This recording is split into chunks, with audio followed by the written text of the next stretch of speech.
Arthur Goes to Camp by Mark Brown. I'm not going, said Arthur. Arthur, you'll love camp. Think of all the new friends you'll make, said his mother. I have fond memories of my own camp days, said Arthur's father. Camp will teach you about the great outdoors. I'm not going.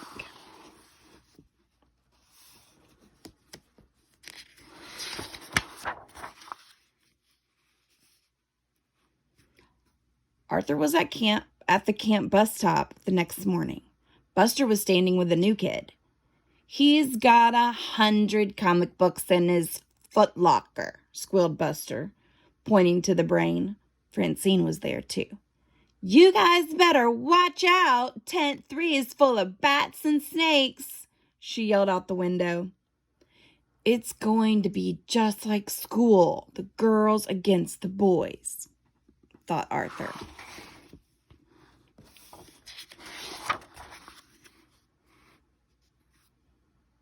Camp Horsewater.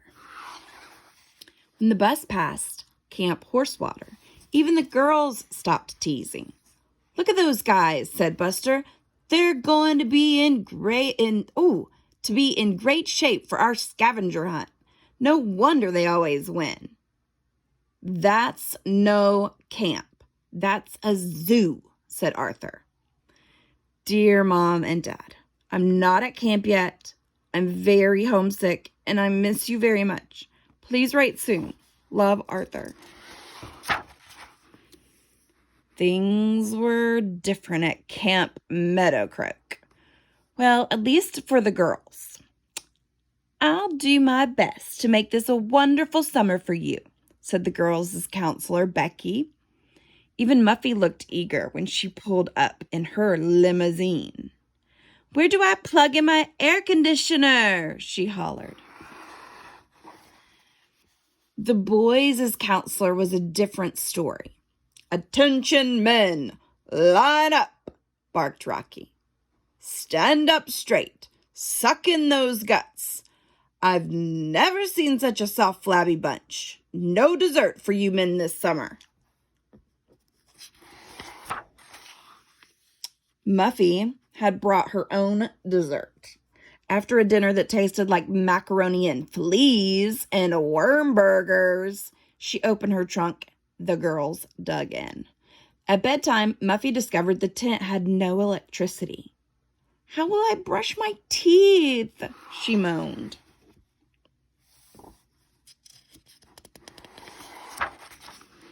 The boys were too tired from all their running and push-ups to think of brushing their teeth. They crawled under the covers. Arthur screamed, "Ah!" Amphibians, how fascinating, said the brain. No, they're frogs, said Buster. Just wait until we get a hold of those girls, said Arthur. Dear Mom and Dad, camp is terrible. Just like I thought. The food is bad. I'm still very homesick. Please come and get me. Love, Arthur. Forget about the frogs, said the girls. You guys better worry about the softball game instead.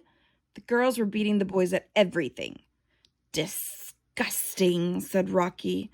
I'll never live this down. Let's see you do the dead man's float, Buster. Have a good trip, Brian. Hey, Four Eyes, need new glasses?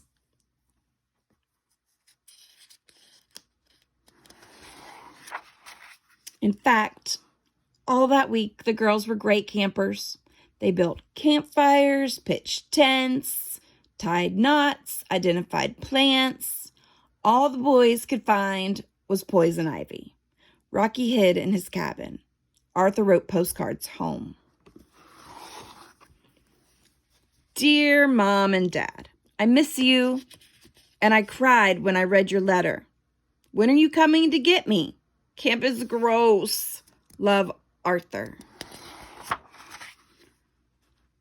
Arthur had a lot to write about. The frogs in his bed were bad enough, but now really weird things were happening. The girls thought the boys threw a smoke bomb into their tent. The boys thought the girls took all of their clothes.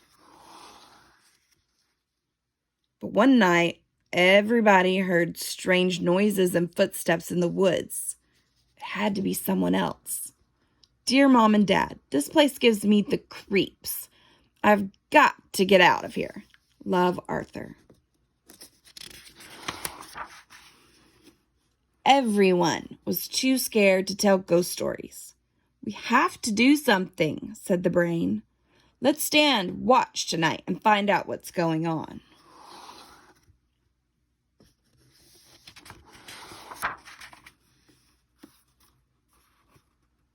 So, that's it.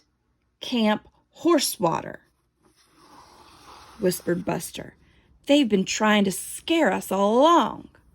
Don't worry, we'll fix them tomorrow at the scavenger hunt, said the brain. I've got a plan, but we'll need the girls' help. Arthur had a plan too. He decided to run away. Dear Mom and Dad, I decided not to wait for you to come and get me. I think I can remember how to get home. Love, Arthur. The next morning, Becky read the list of things to find. And be back at sunset, she said. The brain nudged Francine. Time for phase 1 of the plan, he whispered. Watch out for bears. The woods are full of them, she yelled to the Horsewater kids. So it was more like, watch out for bears. The woods are full of them, she yelled. They just laughed. Nobody noticed Arthur sneaking away.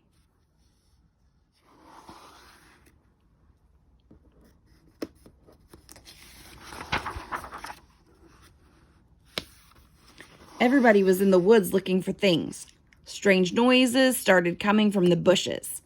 Suddenly, a huge furry animal burst from the underbrush. A bear, hollered Muffy, and Buster and Francine tried not to giggle.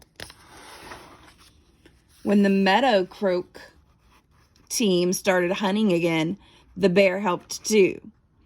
How can you wear this coat, Muffy? The brain's voice floated out from the fur. It's so hot. It's never too hot for mink, Muffy grinned. Our plan really worked, but we still haven't found a flashlight. And has anyone seen Arthur? Said Buster. It doesn't matter if the Horsewater team never comes down from the trees. We can't win if we don't have everything, groaned Francine. Meanwhile, it was getting dark, and Arthur was lost.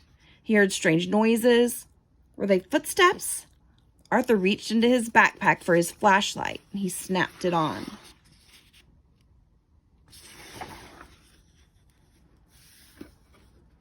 A flashlight! We won! 3 cheers for Arthur!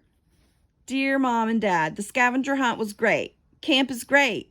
I want to come back next year. Love, Arthur. Arthur Goes to Camp by Mark Brown.